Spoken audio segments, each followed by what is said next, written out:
Hello students, line हम पढ़ रहे थे, लाइन के ऊपर क्वेश्चन सॉल्व कर रहे थे। कंटिन्यू करते हैं उसको। नेक्स्ट क्वेश्चन है, find the Cartesian equation of the line which passes through the point -2, 4, -5 and is parallel to the line given by x + 3/3 is equals to y - 4/5 is equals to z + 8/8। अब देखिए, जो line की equation आपको given है उसके direction ratios आपको direct दिख रहे हैं। That 3, 5 and 8 are the direction ratios of the line given. अब हमको पता है कि दो लाइन अगर पैरेलल हो तो उनके डायरेक्शन रेशियोज जो होते हैं उनका रेशियोज क्या होता है, हमेशा सेम होता है।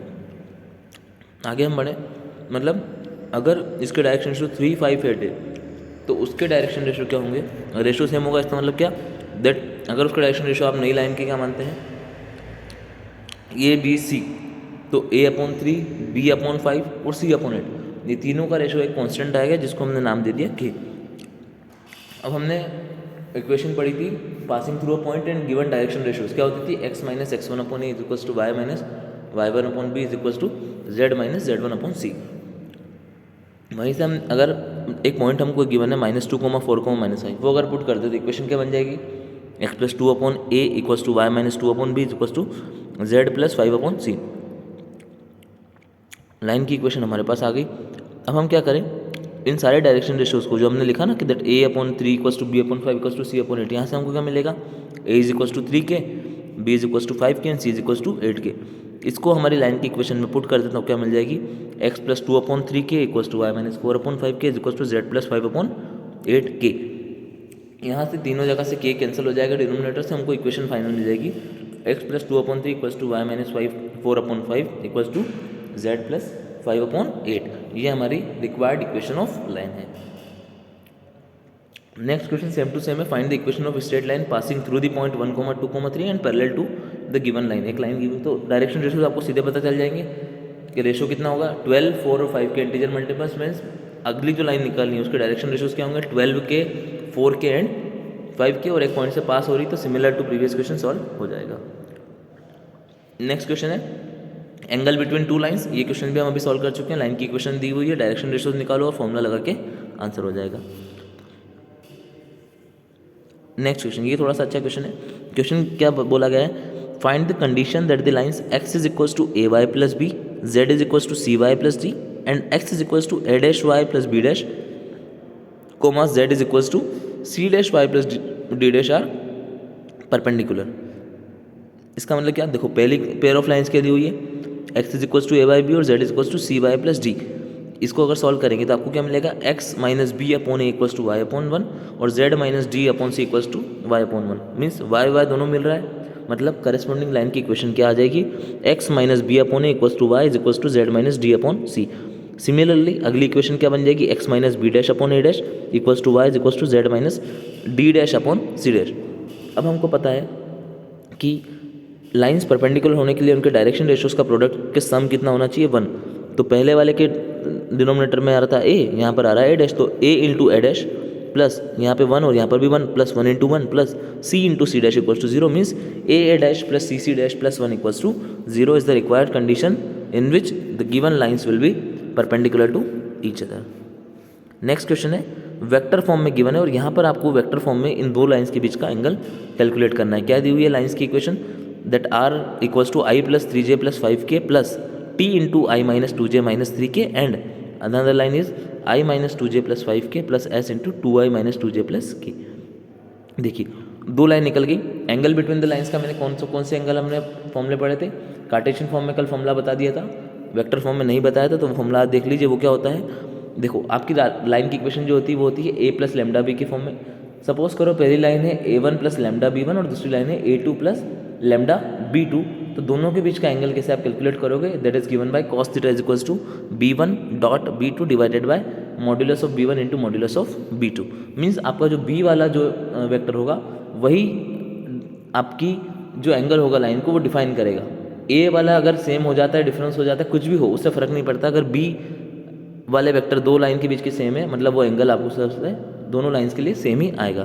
तो cos थीटा कितना हो जाएगा, b1 dot b2 upon mod of b1 upon b2। तो यहाँ से पहले हम b1 और b2 देख लें क्या होगा, B1 देखें, पहली में अगर देखें तो i माइनस 2j माइनस 3 के, और सेकंड वाली से 2i माइनस 2j प्लस के। तो डॉट प्रोडक्ट अगर करेंगे तो i dot 2i will be 2 minus plus minus 2 into minus 2 will be 4, तो plus 4 plus minus 3k into k dot k will be 1 and 3 into 1 minus 3, तो 2 plus 4 minus 3 upon under root of modulus of b means i minus 2j plus minus 3k का model लेंगे तो क्या मिल जाएगा, under root of 1 plus 2 का square 4 plus 3 का square 9, और second वाले में देखेंगे तो 2 टू ज़ा 4 प्लस 4 प्लस 1, यहाँ से आपको आंसर मिलेगा 3 अपॉन 3 रूट 14 या फिर 1 बाई रूट 14। ये क्या मिला, cos theta, so theta will be cos inverse of 1 upon under root of 14। देखिए हम हर एक टाइप के क्वेश्चन को लाइन बाय लाइन सॉल्व करते जा रहे हैं। सबसे पहले हमने लाइन की इक्वेशन निकालना सीखी, डायरेक्शन रेशियो, डायरेक्शन कोसाइन दिखे, लाइन की इक्वेशन निकालना सीखी किसी लाइन के पैरेलल में, लाइन के परपेंडिकुलर होने की कंडीशंस निकालना सीखी डायरेक्शन रेशियोज के टर्म्स में।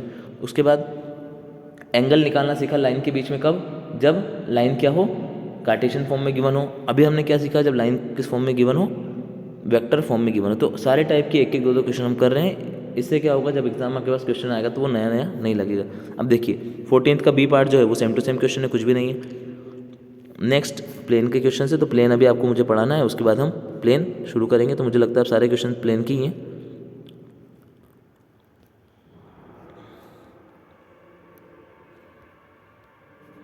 अगर कोई लाइन का क्वेश्चन मिलता है तो पहले वो सॉल्व कर लेते हैं, उसके बाद हम प्लेन की तरफ बढ़ेंगे। ठीक है, सारे क्वेश्चन जो है वो प्लेन और लाइन या उससे कंबाइंड ही है। ठीक है, तो हम शुरू करते हैं प्लेन। सबसे प्लेन में डायरेक्ट अपन क्वेश्चन के फॉर्म में ही करेंगे। ठीक है, क्या दिया है, find the angle between the planes 2x minus y plus z is equal to 6 and x plus y plus 2z equal to 7। तो देखिए प्लेन में आप डायरेक्शन रेशियोज कैसे कैलकुलेट करेंगे ये मैं आपको बता दूं। प्लेन में डायरेक्शन रेशियोज कैसे कैलकुलेट किए जाते हैं, आपको कुछ नहीं करना है, सीधे एक्स वाई जेड के जो कोएफिशिएंट होते हैं वही आपके सीधे डायरेक्शन रेशियोज होते हैं। तो यहाँ से आपको पहली लाइन के डायरेक्शन रेशियोज क्या मिल जाएंगे, 2 माइनस 1 एंड 1, और दूसरी लाइन के मिल जाएंगे 1 1 एंड 2। ठीक है, अब कॉस थीटा का जो फॉर्मूला होता है वहाँ पर भी जो होता था वह सेम टू सेम यहाँ पर भी होगा। बस प्लेन आ गया है तो वो जो A1 A2 जो B1 B2 लेते थे हम, वहाँ पर स्मॉल लेटर लेते थे, यहाँ पर कैपिटल लेटर जो डिनोशन से उसका cos theta will be equals to A1 A2 plus B1 B2 plus C1 C2 upon under root of A1 square plus B1 square plus C1 square. Similarly अगले वाले में भी हो जाएगा। यहाँ से कॉस थीटा आपको मिल जाएगा 1/2 या फिर थीटा आ जाएगा सीधे 60 डिग्री।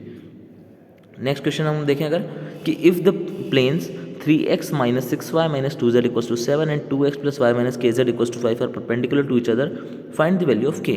अब वहाँ पर हमारे पास डायरेक्शन रेशियोज के लिए क्या कंडीशन होती थी, परपेंडिकुलरिटी के लिए, कि डायरेक्शन रेशियोज का जो प्रोडक्ट होता है उनका the sum of the products of the corresponding direction ratios is equals to 0, then we say that the given lines are perpendicular।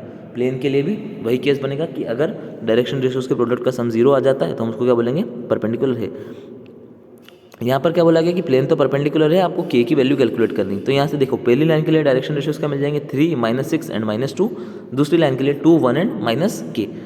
इसको पुट कर देंगे तो देखो 3 इंटू 2 सबसे पहला A1 A2 ये हो गया, प्लस B1 B2 के लिए क्या करेंगे minus 6 into 1 plus C1 C2 means minus 2 into minus K should be equals to 0। यहाँ से हमको मिलेगा 6 minus 6 plus 2k equals to 0, that means k is equals to 0। तो अगर k की वैल्यू 0 होगी तो lines will be perpendicular. Similarly 16.b question से 16.c के अंदर हमको प्रूव करना है कि परपेंडिकुलर है, तो प्रोडक्ट को 0 कर देना है। नेक्स्ट क्वेश्चन है, हमको एक प्लेन की इक्वेशन निकालनी है, और क्या क्वेश्चन है, a plane meets the coordinate axis at points a b and c if the centroid of the triangle is 2, -1, 3 then find the equation of the plane। देखो सेंट्रोइड का फॉर्मूला आपको हमेशा पता होगा क्या होता है कि देखो सबसे पहले तो कोऑर्डिनेट एक्सिस पे 3 पॉइंट्स में मिल रहा है ए बी सी, एक प्लेन है ऐसा, तो वहाँ से सेंट्रोइड के लिए फॉर्मूला क्या होता है आपको भी पता है कि a मतलब x1 plus x2 plus x3/3 and y1 plus y2 plus y3/3 z1 plus z2 plus z3/3। ये फॉर्मूला आप पढ़ते हैं क्लास 10th और 11th में, तो वो सेम टू सेम चीज़ हम यहाँ पर लगा देंगे। सेंट्रोइड का फॉर्मूला लगाएंगे कब, a पॉइंट के लिए जब आप लगाओगे तो x कोऑर्डिनेट मिलेगा वहाँ से, तो a प्लस 0/3 कितना मिल जाएगा a/3, और वो किसके इक्वल होना चाहिए, x coordinate of the centroid is given as 2, so a/3 should be equals to 6, मतलब a की वैल्यू कितनी आ गई 6, सिमिलरली b की वैल्यू -3 और c की वैल्यू 9। प्लेन की जनरल इक्वेशन में बता देता हूँ, अगर वो अपने एक्सिस पे ए बी सी इंटरसेक्ट कब कट करे तो इक्वेशन होती है x/a + y/b + z/c = 1। यहाँ से हमको क्या मिल जाएगा, ए बी सी की वैल्यू पता ही थी, तो x/6 + y/-3 + z/9 = 1। एलसीएम लेके सॉल्व कर लेंगे तो आपको आंसर मिल जाएगा। नेक्स्ट क्वेश्चन भी एज इट इज़ है, कुछ चेंज नहीं है उसमें। हाँ, अगला क्वेश्चन यहाँ पर क्या बोला गया, find the equation of plane which is parallel to the plane 2x + 3y - z = 8 and passes through the point 1, 2, 3। अब देखो, कोई भी प्लेन अगर आपको गिवन हो और उसके पैरेलल एक और प्लेन निकालना हो तो आपका जो x y z वाली जो टर्म्स है ना वो हमेशा सेम ही रहेगी, बस जो एक कांस्टेंट नंबर जैसे यहाँ पर जो 8 लिखा हुआ है वो 8 लिखा हुआ जो है वो बदलेगा। वो कैसे बदलेगा, देखो आप क्या करिए कि जो प्लेन आपको निकालना है उसकी इक्वेशन क्या होगी, 2x + 3y - z प्लस कुछ कांस्टेंट मान लीजिए, जैसे इसने लैम्डा माना है, के वे कुछ भी मान सकते हैं, लैम्डा = 0। अब उसने क्या बोला है कि लाइन कहाँ से पास होती है, 1, 2, 3 से। अगर लाइन उस पॉइंट से पास हो रही है तो लाइन की इक्वेशन को सेटिस्फाई करना चाहिए। तो 1, 2, 3 हम पुट कर देंगे, x की जगह 1, y की जगह 2 और z की जगह 3। यहाँ से हमको मिलेगा 2 × 1 + 3 × 2 - 3 + लैम्डा = 0। सॉल्व करने पर लैम्डा = आया -5। Hence the equation of line will be 2x + 3y - z - 5 = 0।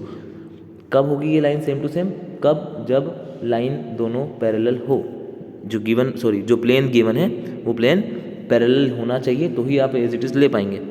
ठीक है, ये यहाँ तक अभी के लिए ठीक है। कल के वीडियो में हम क्या करेंगे, जितने भी क्वेश्चंस प्लेन की ओर बचे वो सॉल्व करेंगे, उसके बाद आपका चैप्टर फिनिश और सिलेबस भी finish. Thank you so much.